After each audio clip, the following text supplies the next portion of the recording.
चलिए दोस्तों, आज हम एक फ्रिज को रिपेयर करेंगे और जानेंगे किस तरह से फ्रिज को रिपेयर किया जाता है। और रिपेयर करने से पहले हमको चेक करना होता है कि फ्रिज के अंदर क्या कमी है।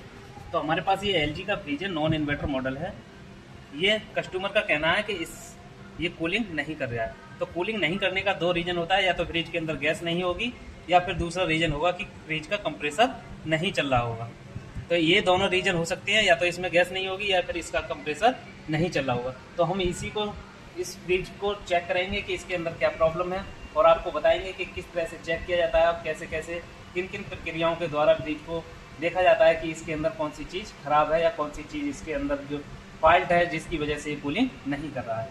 तो ये सारी जानकारी आपको इसी वीडियो में मिलेगी, और किस तरह से चेकिंग की जाती है और किस तरह से चेक करके उसको सही किया जाता है। तो चलिए वीडियो को स्टार्ट करते हैं। वीडियो में बने रहिए, वीडियो को लास्ट तक देखें, ताकि इस वीडियो में आपको फ्रिज से रिलेटेड बहुत सारी जानकारी सीखने को मिलेंगे, जिससे आपको किसी भी तरह की कोई भी दिक्कत नहीं होगी। तो सबसे पहले हम इसको एक बार चला करके देख लेंगे, जिससे कि हमारे फ्रिज के अंदर जो साउंड आ रहा है या फिर हमारे फ्रिज के अंदर कंप्रेसर चल रहा है या नहीं चल रहा है, इसकी स्थिति हमें इसको चालू करने पर ही पता लगेगी कि फ्रिज के अंदर लाइट आ रही है या नहीं आ रही। तो चलिए, हमारे पास एक 220 एसी सप्लाई का बोर्ड है और इसमें डायरेक्ट ही हम इसको लगा देंगे। उससे पहले हमने इस बोर्ड में मल्टीमीटर को, फ्लैममीटर को लगा रखा है, जिससे हमें इस फ्रिज के जो एम्पियर है उसको मेजर कर लेंगे कि ये हमारा फ्रिज कितने एम्पियर ले रहा है। इससे हमें ये पता लग जाएगी। और कंप्रेसर चल रहा है या नहीं चल रहा है, ये भी हम इस एम्पियर मीटर में देख करके पता लगा सकते हैं कि इसका कंप्रेसर स्टार्ट हो गया या नहीं हो गया। तो चलिए प्लग इन करते हैं इसको और देखते हैं कि हमारा फ्रिज का कंप्रेसर चल रहा है या नहीं चल रहा है। तो इसको ऑन किया हमने। अब आप देख सकते हैं एम्पियर मीटर में हमारे 1.8, 1.7 एम्पियर ले रहा है, और हमारे फ्रिज के अंदर से भी साउंड हमको सुनाई दे रहा है। इस तरह का साउंड आ रहा है, पर हमको ऐसा लग रहा है कि ये कंप्रेसर है हमारा चल रहा है साउंड के हिसाब से, पर ये कंप्रेसर हमारा नहीं चल रहा है। हमारे फ्रिज के अंदर भी लाइट पहुंच चुकी है, आपको दिखा सकते हैं कि फ्रिज के अंदर लाइट, इस तरह से हमारे फ्रिज के अंदर लाइट भी आ चुकी है, और हमारे फ्रिज के अंदर कूलिंग का जो प्रभाव है वो बिल्कुल भी नहीं है, और ना ही हमारे फ्रिज के अंदर कहीं करंट आ रहा है, और किसी भी तरह की हमारे फ्रिज के अंदर कोई भी दिक्कत नहीं है। दिक्कत क्या है कि इसका जो कंप्रेसर है वो नहीं चल रहा। कंप्रेसर से साउंड तो सुनाई दे रहा है और कंप्रेसर काफ़ी एम्पियर भी ले रहा है, पर कंप्रेसर हमारा घूम नहीं रहा है। तो इस केस में हमको किस तरह से चेक करें और कैसे कैसे हम इसको देख करके फाइंड आउट करेंगे कि इसका कंप्रेसर खराब है या कि कोई अन्य पार्ट इसका खराब है। तो चलिए वीडियो को स्टार्ट करते हैं और इसको करते हैं बंद, और हम इसको कंप्रेसर को पहले चेक करेंगे फिर देखते हैं। चलिए दोस्तों, अब हम इसको चेक करना स्टार्ट करते हैं। तो सबसे पहले हमें कंप्रेसर को चेक करना होगा। तो जहां हमारे कंप्रेसर में जो सप्लाई जाती है उन पॉइंटों को हम निकाल लेंगे। एक होता है हमारा रिले और एक होता है हमारा OLP। तो इन दोनों को निकाल करके अलग कर देंगे, ठीक, इस तरह से। अब हमारे जो कंप्रेसर के अंदर 3 टर्मिनल देखने को मिलेंगे हमको, इस तरह के आप देख सकते हैं। इन तीनों टर्मिनलों पर आपस में हम कंटिन्यूटी टेस्ट करेंगे कि हमारे इनके अंदर जो है कंटिन्यूटी आ रही है या नहीं आ रही, कहीं हमारी बाइंडिंग तो शॉर्ट नहीं है। तो सबसे पहले हमें जो नीचे वाला पॉइंट है हमारा, उस पर लगाएंगे एक वायर को, और एक वायर को ऊपर वाले किन्हीं भी 2 पॉइंटों में से किसी पर एक को लगा कर देखेंगे, और उसमें देखेंगे मल्टीमीटर में कि हमारी कंटिन्यूटी आ रही है या नहीं। तो इस तरह से हमारी इसमें तो आ रही है, और दूसरे में लगाएंगे तो इसमें भी हमारी कंटिन्यूटी आ रही है। तो इस हिसाब से हमारी चेक करने पर ये कंप्रेसर बिल्कुल प्रॉपर सही है। इस हिसाब से इस कंप्रेसर की जो बाइंडिंग है वो प्रॉपर ही सही है, इसमें किसी भी तरह की कोई भी दिक्कत नहीं है। अब हम इसका बॉडी अर्थ चेक करेंगे, कहीं हमारी बाइंडिंग इस बॉडी से तो टच नहीं होगी। तो हम इनको एक मल्टीमीटर की नॉब को किसी भी एक पॉइंट पर रखेंगे, और एक वायर को हमें इस कंप्रेसर की बॉडी पर लगाना है, और देखना है कि हमारे मल्टीमीटर से कोई बीप की आवाज़ तो नहीं आ रही है या फिर कोई रीडिंग तो शो नहीं हो रही है। तो इस केस में हमारा इस तरह से चेक करने पर ना तो हमारे मल्टीमीटर से बीप की आवाज़ आनी चाहिए और ना ही कोई रीडिंग शो होनी चाहिए। तो बारी बारी तीनों पिनों पर इस तरह से चेक कर लेंगे, और हमारी किसी भी पिन पर हमारी ना तो बीप की आवाज़ आनी चाहिए और ना ही हमारे मल्टीमीटर में कोई रीडिंग शो होनी चाहिए। तो इस केस में भी हमारा जो कंप्रेसर है वो बिल्कुल सही है, इसका कोई भी बॉडी अर्थ भी नहीं है, और ना ही इसमें हमारी बाइंडिंग है वो खराब है। जब हमारे सब कुछ चेक करने पर प्रॉपर सही है, फिर भी हमारा अगर कंप्रेसर नहीं चल रहा, तो इसके अंदर क्या खराबी है? तो इस खराबी को बोलते हैं दोस्तों कि हमारे कंप्रेसर की बाइंडिंग तो सही है, इसके अंदर की जो मोटर है वो जाम हो चुकी है और वो घूम नहीं रही है। जब हमारे कंप्रेसर के अंदर की मोटर जाम हो जाती है, उस स्थिति में हम मान लेते हैं कि हमारा जो कंप्रेसर है वो सट बैट हो चुका है, यानी कि इसका मोटर जो है घूम नहीं रहा, वो जाम हो चुका है। तो इस तरह की स्थिति को बोलते हैं कि कंप्रेसर सट बैट हो गया है। तो अब हम इस केस में हम इस कंप्रेसर को हिलाएंगे इस तरह से, काफ़ी तेज हिला करके दोबारा से इसको स्टार्ट करके देखेंगे। OLP रिले की भी बदल करके नए लगा करके भी देख लेंगे कि एक बार हो सकता है कि ये चल जाए। तो इस तरह से काफ़ी तेज इसको हिला सकते हो सकता है कि ये कंप्रेसर हिलने के बाद चल जाए या नहीं चले। अगर चल जाए तो बिल्कुल सही है, तो कोई बात ही नहीं है। अगर ऐसे भी नहीं चलता है तो फिर इसका कोई भी समाधान नहीं है कि ये कंप्रेसर हमारा चल जाएगा। अगर इस तरह से हिलाने के बाद अगर चलता है तो ठीक, नहीं तो हमें कंप्रेसर ही चेंज करना पड़ेगा, और कंप्रेसर चेंज करने के बाद हमारी जो है प्रॉब्लम बिल्कुल सॉल्व हो जाएगी। तो चलिए, हमने एक बार इसको काफ़ी तेज से हिला लिया, और हिलाने के बाद अब हम इसमें OLP रिले को नए लगाएंगे और इसको एक बार डायरेक्ट भी चला करके देखेंगे। तो पहले इसको अलग कर दिया हमने। अब हमारा फ्रिज की जो लीड है इससे हम इसको नहीं चलाएंगे। अब इसमें OLP रिले लगा करके हम इसको डायरेक्ट लीड के हिसाब से चलाएंगे। अगर चलता है तो ठीक, नहीं चलता है तो फिर हम इसमें एक बार इसको डायरेक्ट चला करके देखेंगे। अगर डायरेक्ट भी नहीं चलता है तो फिर हम इस कंप्रेसर को एक्सचेंज कर देंगे। फिर हम आपको बताएंगे कि कंप्रेसर को किस तरह से फ्रिज से निकाला जाता है और इसमें दूसरा कंप्रेसर को कैसे लगाया जाएगा और इसमें किस तरह से गैस भरी जाती है। तो इस वीडियो में आपको बहुत सारी जानकारी मिलने वाली है फ्रिज से रिलेटेड, जो कि LG का फ्रिज है, नॉन इन्वर्टर मॉडल, 180 लीटर का ये फ्रिज है। इस वीडियो के अंदर कंप्रेसर बदलने से लेकर कंप्रेसर चेकिंग से लेकर के सारी जानकारी आपको दी जाएगी। नया कंप्रेसर कैसे इंस्टॉल करें, किस तरह से इसमें गैस भरें और क्या क्या चीज़ हमें बदलने की आवश्यकता है। तो ये फ्रिज ज़्यादा दिन पुराना नहीं है, लगभग 1 से 2 साल ये फ्रिज ही चला होगा, जिसमें हमें बहुत सारी चीज़ें इसमें बिल्कुल सही हैं, जैसे फिल्टर वगैरह भी हमें चेंज करने की कोई भी आवश्यकता नहीं है। अगर ये फ्रिज हमारा पुराना होता, जैसे 5 साल 6 साल या 7 साल इस तरह का अगर फ्रिज पुराना होता, तो हम इसका ये फिल्टर भी चेंज कर सकते थे। अगर चाहें तो इसका भी कर सकते हैं, पर हम इस फ्रिज के अंदर इस वीडियो में हम इसका फिल्टर चेंज नहीं करेंगे। केवल इसका अगर ये खराब निकला तो हम इसका कंप्रेसर ही चेंज करेंगे, और किस तरह से चेंज किया जाता है वो प्रॉपर आपको दिखाने वाले हैं। एक एक चीज़, एक एक पॉइंट आपको बताएंगे, जीरो से आपको समझ में आएगा और किसी भी तरह की कोई भी दिक्कत नहीं आएगी। तो चलिए, इसको हम दूसरा OLP रिले लगा करके देखते हैं कि हमारा कंप्रेसर चलेगा या नहीं चलेगा।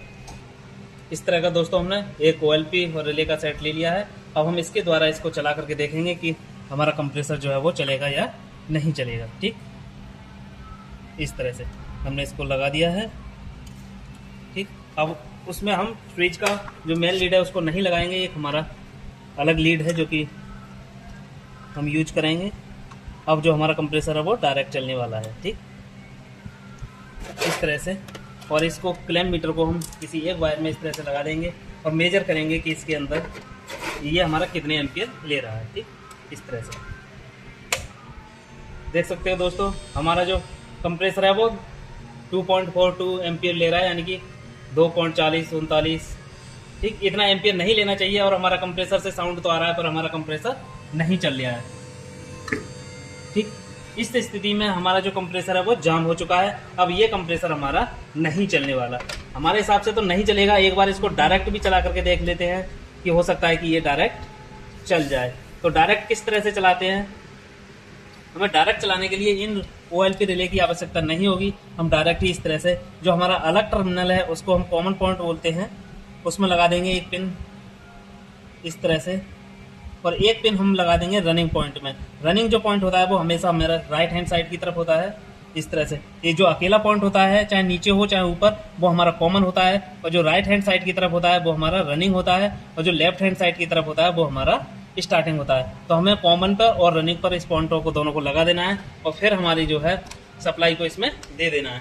सप्लाई देने के बाद ये स्टार्टिंग, रनिंग और स्टार्टिंग में पेचकस की सहायता से शॉर्ट कराना है। अगर हमारा कंप्रेसर चला तो ठीक, नहीं चला तो ये कंप्रेसर हमारा खराब है। एक पॉइंट हमने कॉमन में लगा दिया, एक हमने रनिंग में लगा दिया। अब हम पेचकस की सहायता से सप्लाई देने के बाद इन दोनों को आपस में शॉर्ट कराएंगे। इस स्थिति में हमारा कंप्रेसर चलना चाहिए, अगर चला तो ठीक, नहीं चला तो हमारा कंप्रेसर खराब है। ठीक, उसके बाद हमें नया कंप्रेसर इसमें लगाना पड़ेगा, तभी हमारा फ्रिज जो है वो कार्य करेगा। तो चलिए इसे भी देख लेते हैं।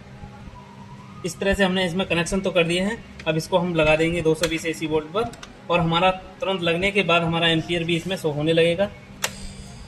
देख सकते हो, अब इन दोनों पॉइंटों को आपस में टच कराएंगे। हमारा अगर कंप्रेसर चला तो ठीक,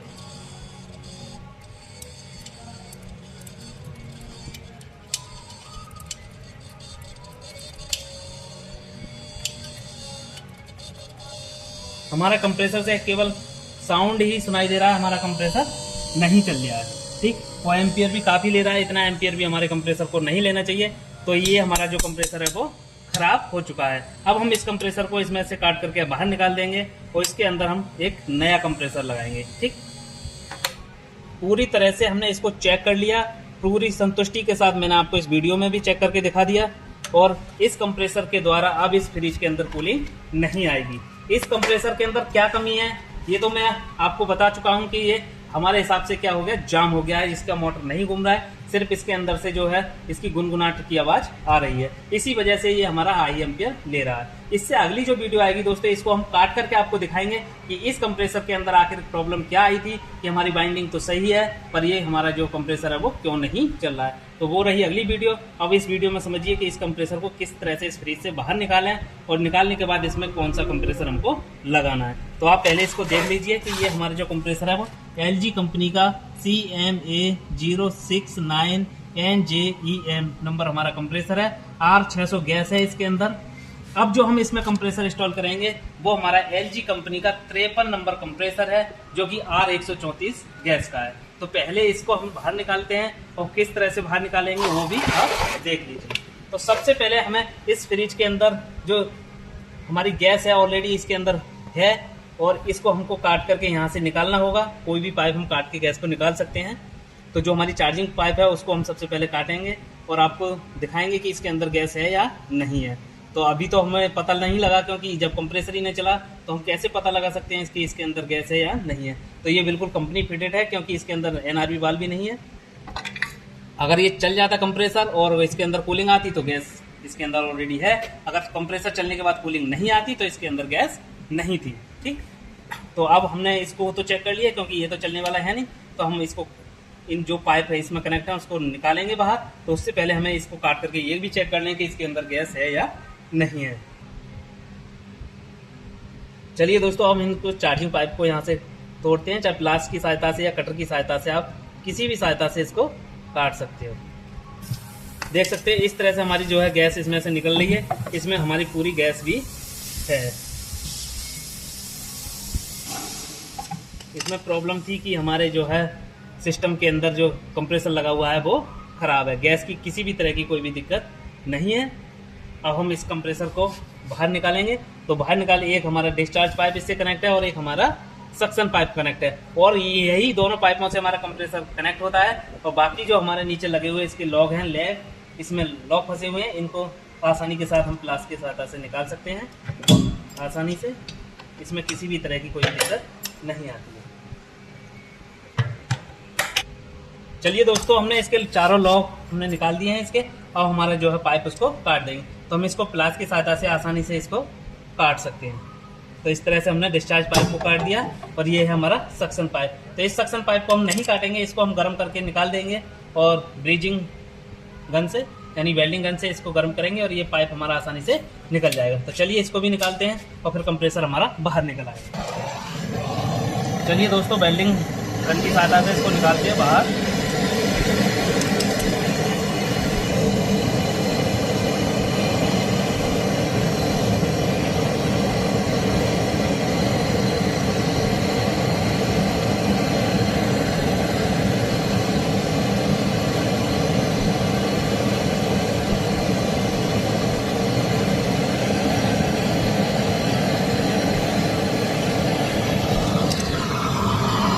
दोस्तों, हमारा जो पाइप है वो निकल चुका है। और एक साथ में भीगा कपड़ा भी साथ में रखें, जिससे जो हमारा इसके अंदर गर्म हो जाता है ये सिस्टम, उसको ठंडा करने के लिए काम आएगा इस तरह से।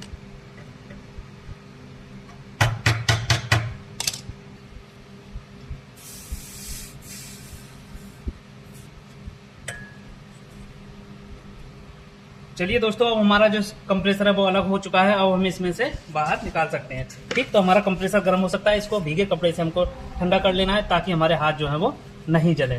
ठीक, हमारा कंप्रेसर बहुत ज़्यादा गर्म हो जाता है जब भी हम पाइपों को वेल्डिंग करें या फिर पाइपों को अलग करें। ठीक, उसके बाद हमें कंप्रेसर को उठा लेना है। हमारा कंप्रेसर काफ़ी गर्म हो रहा है, तो हम कपड़े की सहायता से इसको उठा लेंगे।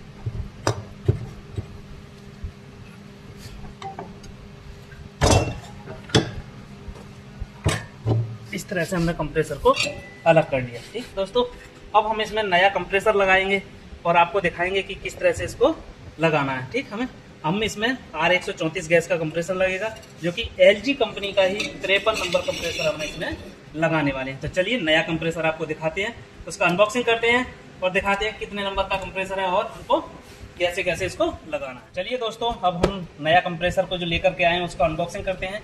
ये हमारा 53 नंबर कंप्रेसर है और LG कंपनी का है, और ये कंप्रेसर जो है वो जेन्युइन नहीं है, और जो मार्केट में हमको सस्ते दामों पर जो कंप्रेसर मिलते हैं लाइट वाले, वही कंप्रेसर हमारा जो है। इस तरह से देख सकते हैं, इसकी जो पैकिंग होती है वो एकदम अच्छे तरीके से आती है, कोई भी इसमें दिक्कत नहीं आती है, और जो नया जेन्युइन कंप्रेसर होता है उससे भी ये काफ़ी सस्ता हमको मिल जाता है। इस तरह के कंप्रेसरों की 1 साल की हमें वारंटी भी मिलती है, जिसमें हमको किसी भी तरह की कोई भी दिक्कत नहीं आती है। इसका आप नंबर चेक कर सकते हैं, MA53LFJG LG कंपनी का है, 53 नंबर है।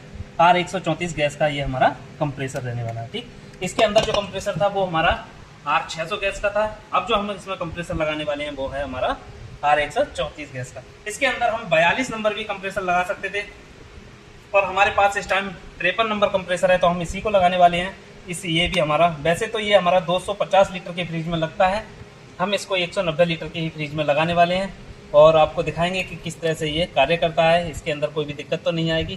तो ये सारी चीज़ें आपको इस वीडियो में देखने को मिलेंगी। ठीक, तो हमारी जो कंप्रेसर की जो पाइपिंग है उसमें पूरे अच्छे तरीके से हमारी सीलें हैं वो लगी हुई है, और इसके अंदर हमारी वैक्यूम है, इसको हम निकालेंगे तो इसके अंदर एकदम से गैस अंदर की तरफ जाएगी, जो कि आपको सुनाई देगी।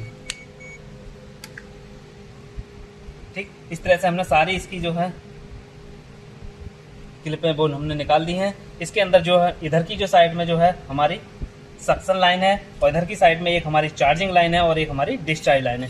जो डिस्चार्ज लाइन होती है दोस्तों ये पतली होती है, और जो चार्जिंग लाइन होती है ये हल्की सी मोटी होती है। डिस्चार्ज लाइन की अपेक्षा ये हल्की मोटी होती है। तो इस तरह से किसी भी कंप्रेसर के अंदर किसी भी तरह का कोई भी कंप्रेसर हो, उसके अंदर 3 ही लाइन हमको देखने को मिलेंगी, एक डिस्चार्ज लाइन, एक हमारी चार्जिंग लाइन और एक हमारी सक्शन लाइन। ठीक, जैसे हमने उस कंप्रेसर को निकाला था उसी तरह से इस कंप्रेसर को भी इसमें लगा करके, और जो दोनों जो पाइप थी हमारी डिस्चार्ज पाइप और हमारी सक्शन पाइप, उसको वेल्ड कर देंगे। और इसमें एक और हमारा सिस्टम जोड़ना पड़ेगा, जिसको बोलते हैं हम NRV बॉल, जिसके द्वारा हम गैस को चार्ज करेंगे। तो सबसे पहले इसमें हम इस कंप्रेसर को लगा लेते हैं, उसके बाद हम आपको दिखाते हैं कि क्या क्या इसमें लगाना है। ठीक, जैसे हमने उस कंप्रेसर को इसमें से निकाला था उसी प्रकार से इस कंप्रेसर को हमें इसमें लगा देना है।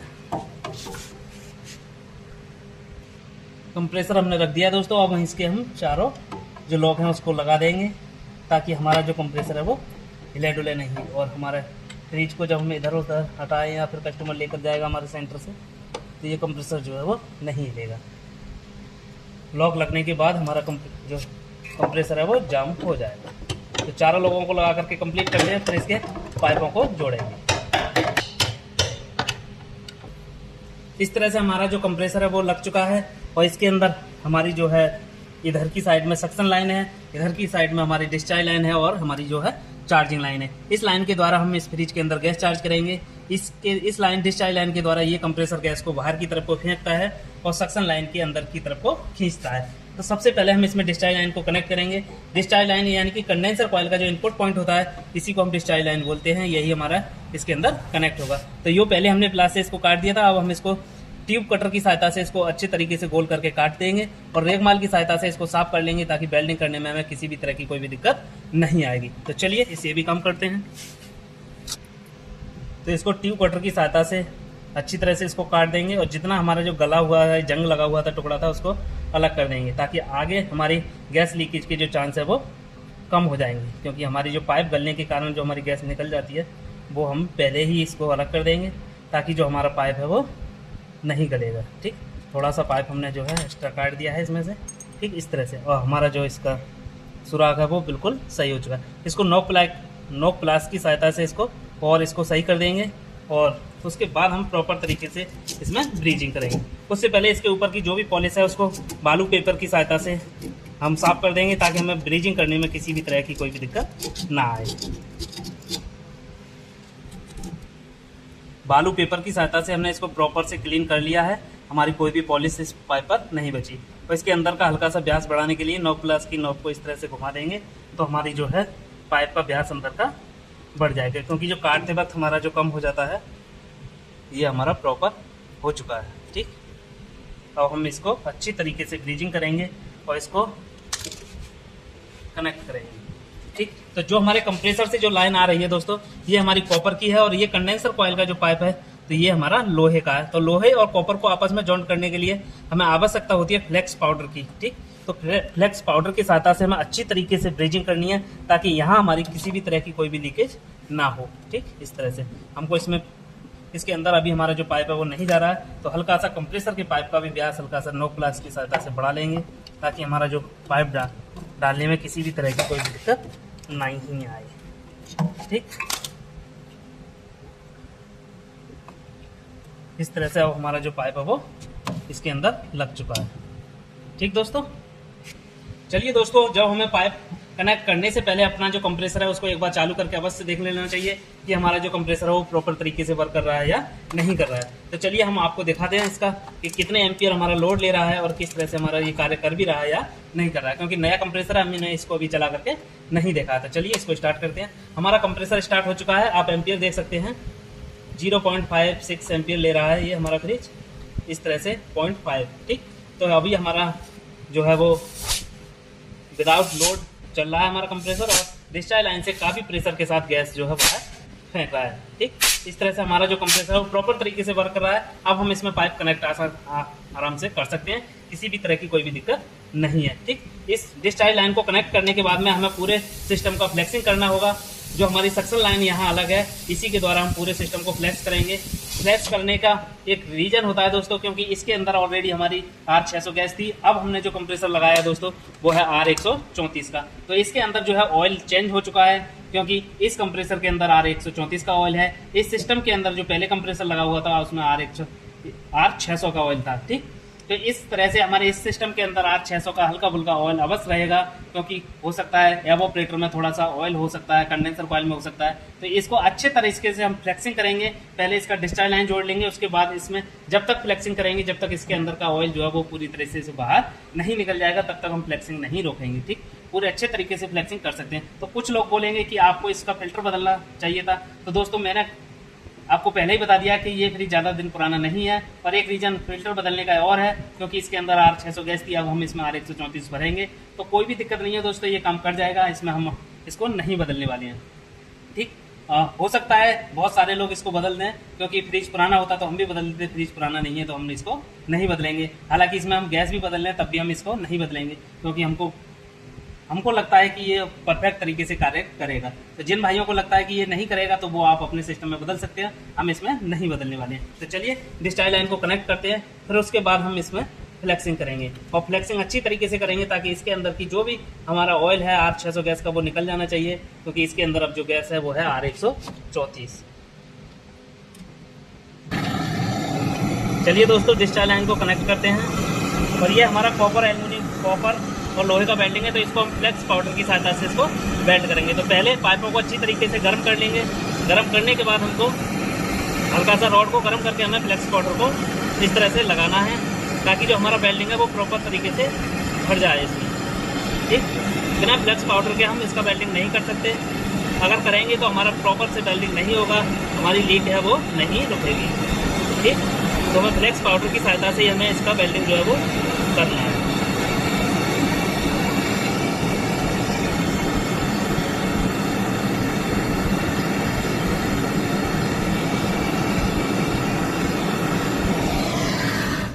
तो प्रॉपर तरीके से हमारा जो बेल्डिंग है वो लग चुका है। ठीक, और जो हमारा गीला जो कपड़ा है उससे हम इसको ठंडा कर लेंगे, और कंफर्म करेंगे कि हमारी कहीं भी वेल्डिंग जो है वो रह तो नहीं गई है, प्रॉपर तरीके से वेल्डिंग हो चुका है या नहीं। तो पूरी तरह से फिर इसको ठंडा कर लेंगे, और ठंडा करने के बाद सब लोग देख लेंगे इसके उंगली को घुमा करके कि हमारा कहीं भी वेल्डिंग रह तो नहीं गया। ठीक, तो हमारे हिसाब से तो पूरा प्रॉपर तरीके से वेल्डिंग लग चुका है। तो संतुष्टि के लिए एक बार अवश्य चेक कर लें, क्योंकि अगर लीकेज रहा तो हमारा जो गैस है वो निकल जाएगा, फिर से हमें गैस को चार्ज करना पड़ेगा। इस तरह से हमने इसको डिस्चार्ज लाइन को कनेक्ट कर दिया है। अब डिस्चार्ज लाइन कनेक्ट करने के बाद अब हमारे पास बची एक हमारी सक्शन लाइन और एक हमारी चार्जिंग लाइन। चार्जिंग लाइन पर हमको एक NRV वाल्व को कनेक्ट करना है, जिसी के द्वारा हम क्या करेंगे, फ्रिज के अंदर गैस को चार्ज करेंगे। NRV वाल्व का मतलब होता है नॉन रिटर्न वाल्व। एक तरफ से ये हमारी गैस को इन करा सकता है, पर अंदर के से हमारा वापस नहीं होने देता है। इस तरह का हमारा बाल रहता है दोस्तों, एनआरवी बाल, इसके अंदर एक पिन लगी हुई होती है। ठीक, इस तरह से इसको दबने के बाद ही हमारी गैस है इधर से इन होगी और फिर हमारी गैस जो है वापस नहीं आने वाली। तो जब हम इसको इसमें बेल्ट करेंगे तो उससे पहले इसके अंदर की जो पिन है उसको निकाल लेंगे। इसको निकालने के लिए इसी के कैप को उल्टी तरफ से इसमें इस तरह से घुमाएंगे तो इसकी पिन जो है वो बाहर की तरफ को निकल आएगी। जैसे हमारे ट्यूब टायर में पिन होती है उसी प्रकार से इसमें भी एक पिन होती है। अगर इसको इसी में लगा देंगे तो इसके गर्म होने के कारण इसमें जो लगा हुआ बार सा रबड़ का वो खराब हो जाएगा, जिससे हमारी गैस जो है वो फ्रीज से निकल जाएगी। तो इसको निकाल करके ही हमको इसके अंदर लगाना है ताकि गर्म होने पर ये खराब ना हो। तो इस तरह से हमको इसमें ये कनेक्ट करना है। तो इसका भी हमारा जो है व्यास कम है, तो ये हमारा इसके अंदर नहीं जा रहा है। तो नॉक प्लास की सहायता से हम इसका व्यास भी हल्का सा बढ़ा लेंगे। बढ़ाने के बाद आसानी से इस पाइप हमारा अंदर हो जाएगा। चलिए दोस्तों, इसमें एनआरबी को भी कनेक्ट कर लेते हैं। और एनआरबी हमारा कॉपर का ही होता है, कॉपर की ही हमारी चार्जिंग लाइन होती है। तो इसमें किसी भी तरह की कोई भी दिक्कत नहीं आएगी और ना ही आपको फ्लेक्स पाउडर लगाने की कोई भी आवश्यकता होगी। इसका वेल्डिंग जो है वो बहुत ही आसानी से लग जाएगा, क्योंकि कॉपर से कॉपर का वेल्डिंग जो है वो बहुत ही अच्छी तरीके से हो जाता है। दोनों पाइप जब लाल हो जाए तो हमें रॉड को लगाना है। हमारी कंप्रेसर में लगी हुई पाइप होती है वो काफ़ी हार्ड होती है, हार्ड कॉपर की होती है, तो उसमें हल्का सा समय लग सकता है। और पूरी अच्छी तरीके से हमको वेल्डिंग करना है ताकि जो हमारी किसी भी तरह की कोई भी लीकेज ना रहे। संतुष्टि के साथ ही पूरे फ्रीज में काम करना है, जिससे हमारी किसी भी तरह की कोई भी हमें दोबारा रिपेयर करने की आवश्यकता नहीं होगी।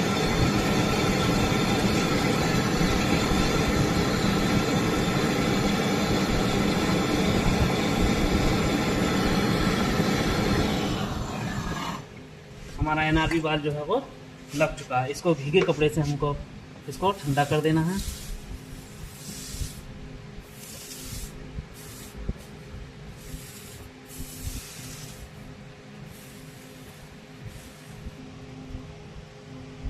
ठीक दोस्तों, हमारी दोनों पाइपें हमारी कंप्लीट तरीके से जॉइंट हो चुकी हैं। ये हमारी चार्जिंग लाइन होगी जिसको हम एनआरबी बाल बोलते हैं। ये हमारी डिस्चार्ज लाइन होगी। ये कंडेंसर का इनपुट होता है।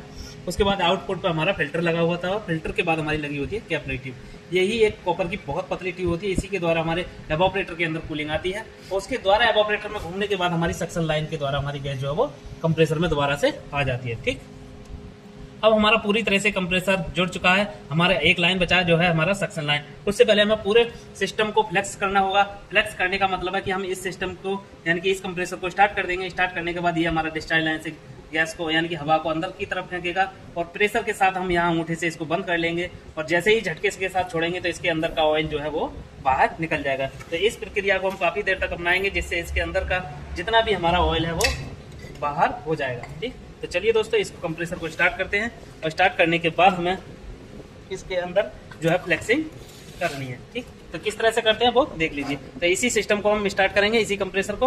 ये कंप्रेसर है जो हमारा स्टार्ट हो चुका है। आप देख सकते हैं कंप्रेसर हमारा एम्पियर लेना स्टार्ट हो चुका है। 0.5 एम्पियर ले रहा है ये हमारा, मतलब आधा एम्पियर की समथिंग ये ले रहा है। और प्रेशर के साथ हमारी जो गैस है वो इस पाइप के द्वारा आ रही है। इसको हम अंगूठे से बंद कर लेंगे और झटके के साथ छोड़ेंगे तो इसके अंदर का जो भी ऑयल है वो हमारा बाहर की तरफ को निकल जाएगा। तो इसको काफ़ी देर तक हमको इस प्रक्रिया को अपनाना है ताकि इसके अंदर का जितना भी ऑयल है वो हमारा बाहर की तरफ को निकल जाएगा। क्योंकि इसके अंदर R600 गैस का ऑयल है और हमारे इसके अंदर जो कंप्रेसर रखा हुआ है वो है अब R134 का। R134 ही गैस इसके अंदर हम देंगे। ठीक, पहले इसके अंदर R600 थी और उसके बाद इसके जहाँ जहाँ स्टिकर लगे हुए हैं R600 के वहाँ का उसको काट करके इस फ्रिज पर हमको R134 लिख देना है ताकि इस आगे कोई भी टेक्नीशियन इसमें काम करे तो उसको पता लग जाए कि इसके अंदर अब जो गैस है वो R134 है। क्योंकि ऐसे बहुत सारे केसों में ऐसे हादसे हो जाते हैं कि फ्रिज के अंदर हम गैस बदल के डाल देते हैं तो उस पर कोई भी किसी भी तरह का कोई भी मेंशन नहीं करते हैं, जिससे आगे कोई भी टेक्नीशियन अन्य टेक्नीशियन आपके सिवा उस पर काम करेगा तो उसको काफ़ी परेशानी का सामना करना पड़ता है। ठीक दोस्तों, तो इसी प्रक्रिया को काफ़ी देर तक अपनाएंगे जिससे इसके अंदर का ऑयल है वो इसका बाहर हो जाएगा। ठीक, इसी को हम फ्लेक्सिंग कहते हैं। यही हमारे सिस्टम की फ्लेक्सिंग होती है। इस तरह से हमें काफ़ी देर इसको फ्लेक्सिंग करते हुए हो चुके हैं, लगभग 15 मिनट तक हमने इसका फ्लेक्सिंग किया है। और अब हमारा इसके अंदर से कोई भी हमारा ऑयल ना है, ना ही हमारा किसी भी तरह का कोई भी कचरा से निकल रहा है। तो इस तरह से हमारी फ्लेक्सिंग कंप्लीट हो चुकी है। अब हम इस सक्शन लाइन को, इस सक्शन जो कंप्रेसर की सक्शन लाइन है उसमें कनेक्ट कर देंगे। फिर प्रॉपर तरीके से हमारा पूरा कंप्रेसर इसके अंदर लग के कंप्लीट हो जाएगा। इस लाइन को हमें इस लाइन में कनेक्ट कर देना है और ब्रिजिंग करके प्रॉपर अच्छी तरीके से इसको वेल्डिंग कर देना है ताकि किसी भी तरह की कोई भी लीकेज ना हो। उसके बाद इस सिस्टम में हम प्रेशर भर के भी इस लीक को चेक कर सकते हैं। जहाँ हमने वेल्डिंग किया वहाँ हम प्रॉपर तरीके से साबुन का झाग लगा करके देख सकते हैं कि हमारी कोई भी लीकेज तो नहीं है। अगर आपको अपने वेल्डिंग पर विश्वास है तो आप नहीं भी देख सकते हैं। अगर वेल्डिंग प्रॉपर तरीके से अगर आपने मारा है तो किसी भी तरह की लीक टेस्ट की कोई भी जरूरत नहीं होती है, क्योंकि लीक टेस्ट करने की जो हमारी प्रक्रिया होती है दोस्तों, उसके अंदर हम प्रेशर भरेंगे, फिर शैम्पू या साबुन का झाग लगाएंगे जहाँ हमने वेल्डिंग किया है। तो अगर हमारी लीकेज होगी तो जैसे हम ट्यूब टायर में पिंचर जोड़ते हैं ढूंढते हैं, उसी तरह से इसमें भी हमें लीक को ढूंढना होता है। ठीक, तो अपने वेल्डिंग पर विश्वास की बात है। अगर आप नए हैं तो एक बार इसमें अवश्य चेक कर लें। हम इसमें नहीं चेक करने वाले, हमारा प्रॉपर वेल्डिंग सही है, किसी भी तरह की कोई भी दिक्कत नहीं है। तो चलिए हम इस पाइप को भी कनेक्ट कर देते हैं इसमें। तो हमारा जो पाइप है वो अंदर की तरफ नहीं जा रहा है, तो हल्का सा इसको ग्लास की सहायता से इसका जो व्यास है उसको बढ़ा लेंगे इस तरह से, और जो हमारा पाइप है वो इसके अंदर आ जाएगा। ठीक, और इसको वेल्डिंग गन की सहायता से अच्छी तरीके से वेल्डिंग कर देंगे, और फिर हम इसके अंदर प्रेशर भर के भी देख सकते हैं कहीं हमारी लीक तो नहीं है। और हमें अगर अपने वेल्डिंग पर पूरा विश्वास है कि कहीं लीक नहीं होगी तो हम ऐसे ही इसका वैक्यूम करके इसमें गैस चार्ज कर देंगे। तो चलिए आगे का प्रोसेस आगे दिखाते हैं। पहले इसको भी वेल्ड करते हैं। तो ये भी हमारी दोनों कॉपर की पाइप हैं, इनमें भी हमें वेल्डिंग करने में कोई भी दिक्कत नहीं आएगी। कॉपर टू कॉपर अच्छा तरीके से हमारा वेल्डिंग जो है वो लग जाता है। हमको थोड़ी सी दिक्कत आती है कि जब हम लोहे को और कॉपर को आपस में जोड़ते हैं तो थोड़ी सी हमको दिक्कत देखने को मिलती है।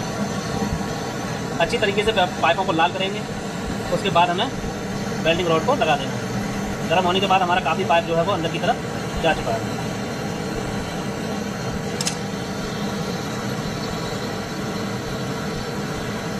और प्रॉपर तरीके से हमें कॉपर का इस पर वेल्डिंग लगा देना है।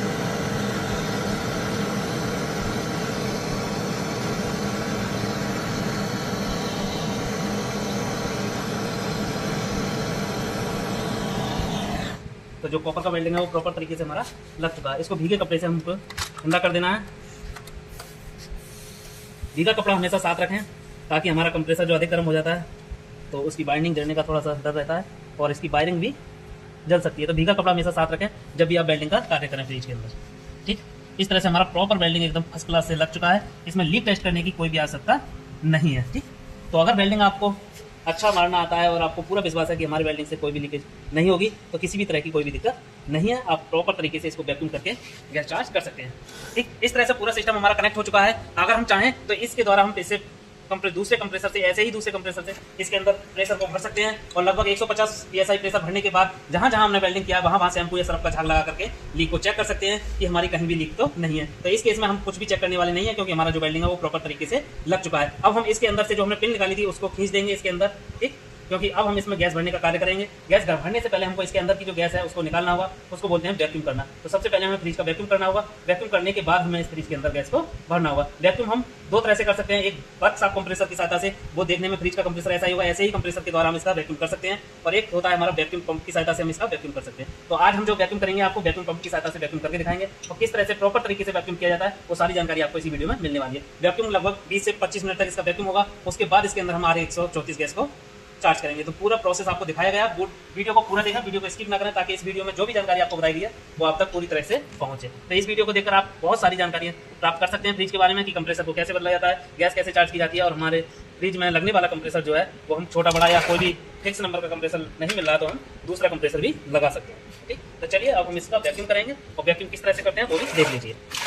चलिए दोस्तों, ये है हमारा वैक्यूम पंप। इसी की सहायता से हम इस फ्रिज का वैक्यूम करने वाले हैं। वैक्यूम का मतलब है इस सिस्टम के अंदर जो भी पाइप हैं उनके अंदर जो गैस अभी मौजूद है उस गैस को खींच करके बाहर निकालना है, यानी कि जो ऑक्सीजन गैस इसके अंदर चली गई है उसको खींच करके बाहर निकालना, इसी को हम क्या कहते हैं, वैक्यूम कहते हैं। ठीक, तो अब हम इसमें पाइप कनेक्ट करेंगे। इस तरह की दो पाइपों की आवश्यकता होगी, इनको बोलते हैं हम गैस चार्जिंग पाइप। ठीक, तो ये जो पाइप होती है दोस्तों, एक तरफ इस पाइप में हमको इस तरह की पिन देखने को मिलेगी और एक तरफ कुछ भी नहीं होगा। तो जिधर साइड में ये पिन होती है उधर हमें इस एनआरवी वाल्व में लगाना होगा, क्योंकि यही पिन इसके अंदर की लगी हुई पिन को दबाने का काम करती है। तो इस तरह से हमको इसमें इसको कनेक्ट कर देना है। ठीक, इस तरह से हमारा जो पाइप है वो एनआरवी वाल्व में कनेक्ट हो चुका है। ठीक, तो जो इस पाइप में लगी हुई पिन है इसकी पिन को दबा दिया। अब इस सिस्टम का जो कनेक्शन है वो इस पाइप से हो चुका है। उसके बाद हमें जरूरत पड़ेगी इस तरह का एक कंपाउंड गेज की, इसको लो प्रेशर गेज भी बोलते हैं। ठीक, तो जो हमारे इस फ्रिज के सिस्टम से जो कनेक्ट पाइप है वो हमें इस मीटर के निचले वाले पॉइंट पे इस तरह से हमको कनेक्ट करनी है। ठीक, तो ये भी हमें देखने वाली बात है। इसको भी हम जहां कनेक्ट कर रहे हैं वहीं आपको कनेक्ट करनी होती है। इस पाइप को हम यहाँ कनेक्ट नहीं कर सकते। ठीक, जो हमारा फ्रिज का वैक्यूम करना है वो वाली पाइप हमें मीटर के निचले वाले पॉइंट में इस तरह से कनेक्ट करना है, और दूसरा जो पाइप है वो हमें इसके हैंडल के सामने वाले पॉइंट में इस तरह से कनेक्ट करना है। ठीक, तो इस तरह से हमारा जो मीटर है वो इस फ्रिज में अटैच हो चुका है। ठीक, उसके बाद जो हमारी जो पाइप है दोस्तों, इस पाइप को हमें वैक्यूम पंप के जो पॉइंट है उसमें इस तरह से खींच देना है, इस तरह से। अब हमारा जो पूरा सिस्टम है वो एक दूसरे से कनेक्ट हो चुका है। इस मीटर में आप देख सकते हैं अभी जो सुई है हमारी वो है 0 पर। जब हमारा वैक्यूम पंप स्टार्ट हो जाएगा तो ये सुई हमारी -30 में आ जानी चाहिए और तभी जाकर के हमारा जो वैक्यूम है वो प्रॉपर तरीके से होगा। जैसे ही हम इस पंप को स्टार्ट करेंगे तो तुरंत हमारी सुई जो है वो -30 की तरफ को आ जाएगी, जिससे हमारा फ्रिज का वैक्यूम होना स्टार्ट हो जाएगा। ठीक, तो ऐसा नहीं है कि तुरंत हमारी -30 में आ गई हमारे फ्रिज का वैक्यूम जो हो गया, तो इसको कम से कम 20 से 25 मिनट तक हम वैक्यूम करेंगे लगातार। और इस हैंडल को पूरी तरीके से हमको खोल के रखना है इस तरह से। ठीक, ऐसे क्लोज नहीं रखना है, इसको बंद नहीं करना है, इसको प्रॉपर तरीके से इस तरह से हमको खोल के रखना है ताकि इसके अंदर की सारी गैस ये पंप जो है हमारी खींच ले। तो इस पंप को हम स्टार्ट करते हैं। ठीक, और ये हमारी काफी जो है वो आवाज भी करती है पंप, तो आपको सुनाई देगा। तो इस तरह से हमारी जो है पंप स्टार्ट हो चुकी है और जो हमारी जो सुई है दोस्तों वो -30 की तरफ जाने लगी है। एक बार मैं पंप बंद करके आपको फिर से दिखा दूं। आप देख सकते हैं अभी हमने पंप बंद कर दीजिए, फिर से हमारी सुई 0 की तरफ जाने लगी। ठीक, जैसे ही हम पंप को स्टार्ट करेंगे ये सुई हमारी -30 की तरफ आने लग जाएगी।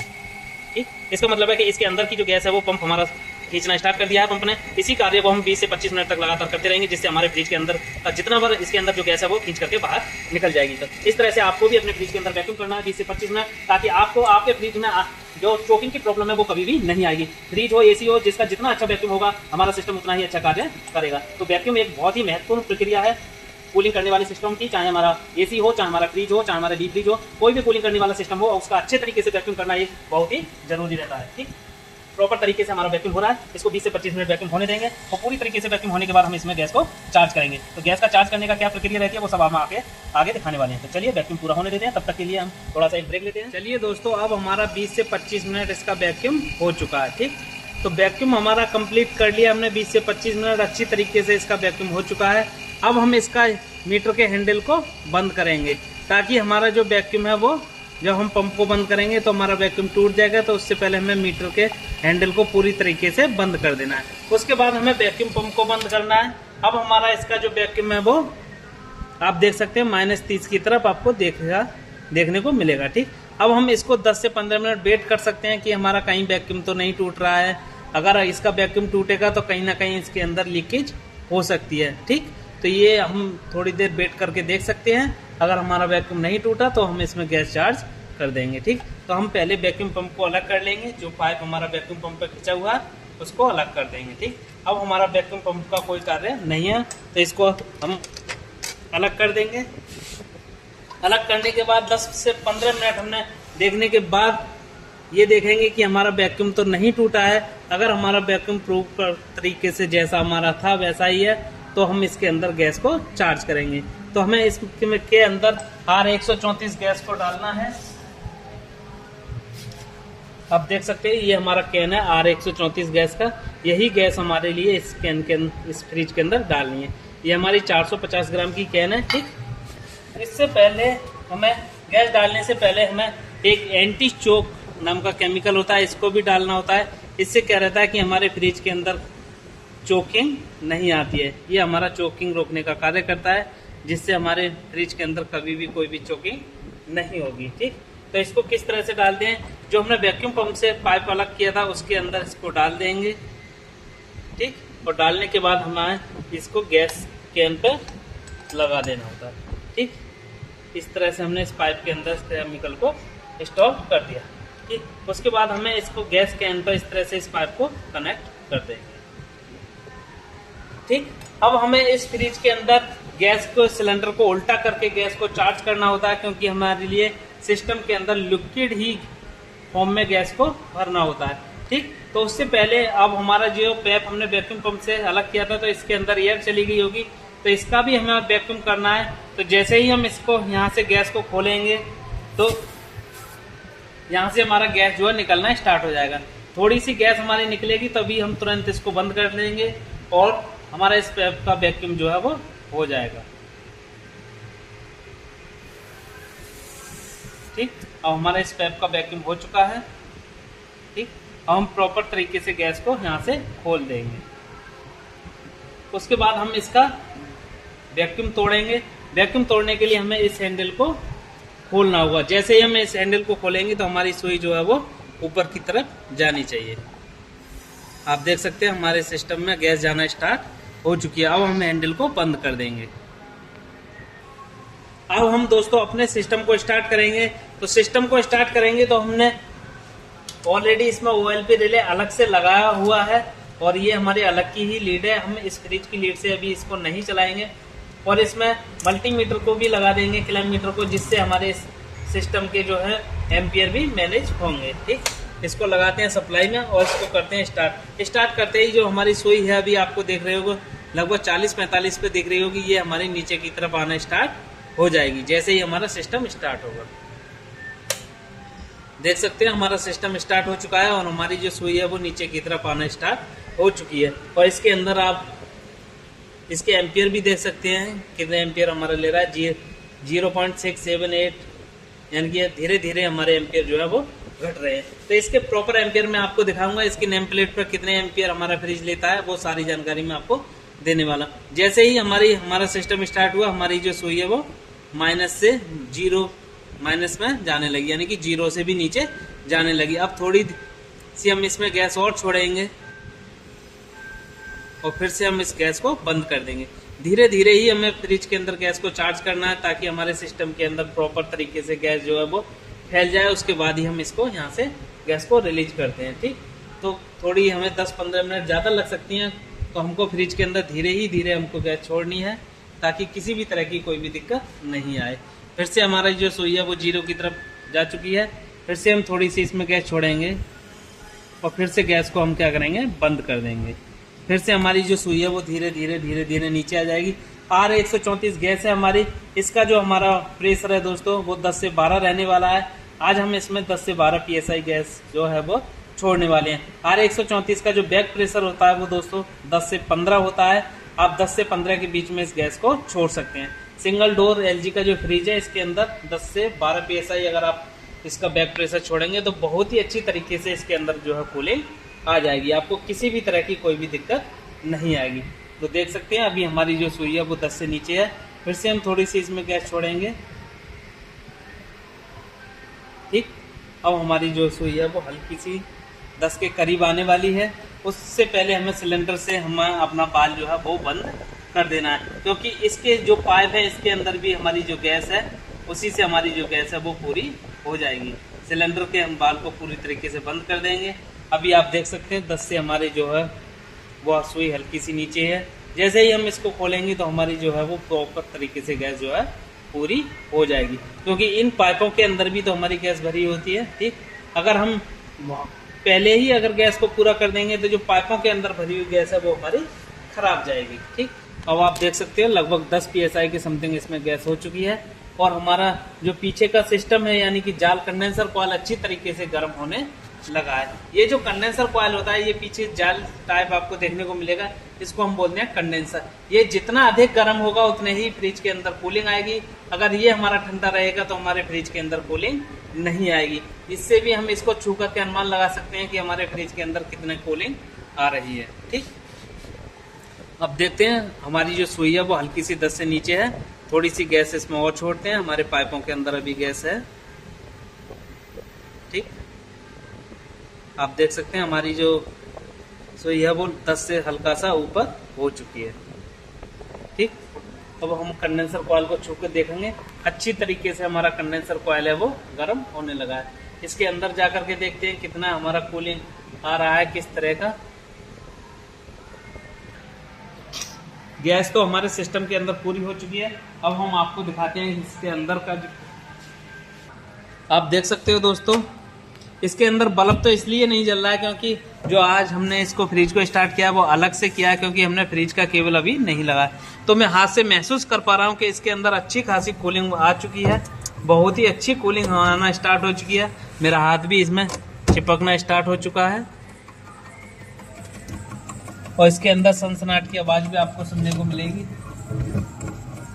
और पूरे सिस्टम में अच्छी तरीके से कूलिंग स्टार्ट होना चालू हो चुकी है। इसके अंदर बर्फ भी जमना स्टार्ट हो चुका है। देख सकते हो आप, मैं नाखून की सहायता से बर्फ को खरोंच के दिखा रहा हूँ आपको। अभी सिस्टम को चलने लगभग 1 से 1.5 ही मिनट हुआ है और हमारी बर्फ जमना स्टार्ट हो चुकी है। ठीक, तो इस तरह से पूरी तरह से प्रॉपर हमारा सिस्टम है वो कार्य कर रहा है। एक बार फिर और देख लेते हैं कि हमारा गैस का जो प्रेशर है वो कितना है।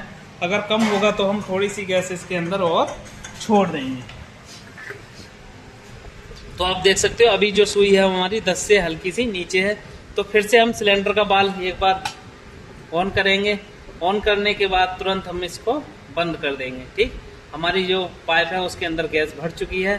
ठीक, बंद करने के बाद फिर से हम इसमें गैस छोड़ेंगे तो जो हमारे पाइपों के अंदर गैस गई है वो हमारी सिस्टम में चली जाएगी। ठीक, इस तरह से आप देख सकते हैं अब हमारी 10 से हल्का सा जो है सुई ऊपर की तरफ हो चुकी है। अब हमारे फ्रिज के अंदर प्रॉपर लगभग पूरी गैस हो चुकी है 10 से 12 PSI, जिसमें हमारा कंडेंसर कॉइल भी अच्छी तरीके से गर्म हो रहा है। और मैं फ्रिज के एम्पियर आपको दिखाऊं तो आप देख सकते हैं 0.68, यानी कि अगर इसको इस तरह से देखा जाए तो 0.6 एम्पियर ये हमारा फ्रिज ले रहा है, लगभग आधे एम्पियर हमारा फ्रिज ले रहा है। इससे भी हमारा कम लेगा जब हम इसको इसी के केबल के द्वारा चला रहे हैं, क्योंकि अभी इसमें कैपेसिटर नहीं लगा हुआ है, क्योंकि ये अभी हमारा OLP और रिले से डायरेक्ट स्टार्ट है। इस वजह से हल्का सा ये हमारा जो एम्पियर ज़्यादा ले रहा है। अगर इसके नेम प्लेट की बात की जाए, इधर आप देख सकते हैं LG कंपनी के इसी का नेम प्लेट इस पर लगा हुआ है। इसमें आप देख सकते हो करंट, रेटेड करंट आप देख सकते हैं 0.5 एम्पियर लिखा हुआ है। तो ये फ्रिज लगभग 0.5 एम्पियर के समथिंग ही करंट लेगा, हो सकता है उससे हल्का सा कम भी ले। अभी आप देख सकते हैं 0.6 एम्पियर ये करंट ले रहा है, इसके अंदर कैपेसिटर नहीं लगा हुआ है। और इसके अंदर जो हमने जो ये कंप्रेसर जो लगाया है वो MA 53 नंबर लगाया है, हालांकि इसके अंदर MA 42 नंबर कंप्रेसर हमको लगाना चाहिए था। ये कंप्रेसर जो है वो 250 लीटर फ्रिज का है, ये कंप्रेसर बड़ा लगाया है हमने। इसके द्वारा इसके अंदर जो कूलिंग आएगी वो 1 नंबर कूलिंग आएगी, और लोड लेने में भी ये बिल्कुल सही रहेगा, क्योंकि ये भी 42 नंबर ही बराबर लोड लेगा। बिल्कुल भी आपका बिजली का जो बिल है वो ज़्यादा नहीं आने वाला है। किसी भी तरह की आप टेंशन ना लें कि अगर हम 42 की जगह अगर 53 नंबर का कंप्रेसर लगा देंगे तो हो सकता है हमारा बिजली का बिल अधिक आए, तो ऐसा कुछ भी नहीं है, क्योंकि जो हमारा सिस्टम है उसी के आधार पर ये बिजली की खपत करेगा। तो मैं अब आपको इसके कैपेसिटर के द्वारा जब इसको चला करके दिखाऊंगा, फिर मेजर करके दिखाऊंगा कि इसका जो एम्पियर है वो कितना ले रहा है।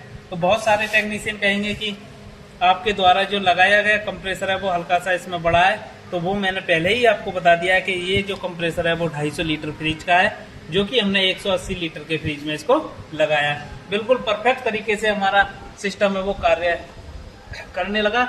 इस वीडियो में आपको बहुत सारी जानकारी देखने को मिली, जैसे किस तरह से हम कंप्रेसर को फाइंड आउट करें कि ये खराब है, किस तरह से चेक करते हैं, कंप्रेसर को कैसे निकालते हैं, नया कंप्रेसर कैसे लगाते हैं। तो ये सारी जानकारी इस वीडियो में आपको मिलेंगी, और वीडियो को पूरा देखें, वीडियो को स्किप ना करें, क्योंकि वीडियो में दी गई जानकारी एकदम परफेक्ट और सटीक जानकारी है, जिससे आपको बहुत कुछ सीखने को मिलेगा। तो अगर आप AC, फ्रिज, वॉशिंग मशीन का काम सीखना चाहते हैं तो काम सिखाने की भी सुविधा हमारे पास है, जो कि हम इंस्टीट्यूट के द्वारा आपको 100% प्रैक्टिकल के साथ काम सिखाकर, क्योंकि फुल गारंटी के साथ काम सिखाएंगे। आपको जिस किसी भाई को अगर AC, फ्रिज का काम सीखना है तो वो दिए गए नंबर पर संपर्क कर सकता है और हमारी क्लास ज्वाइन कर सकता है। तो मिलेंगे किसी ऐसी ही नॉलेजफुल वीडियो में, किसी नेक्स्ट वीडियो में। तब तक के लिए जय हिंद, जय भारत।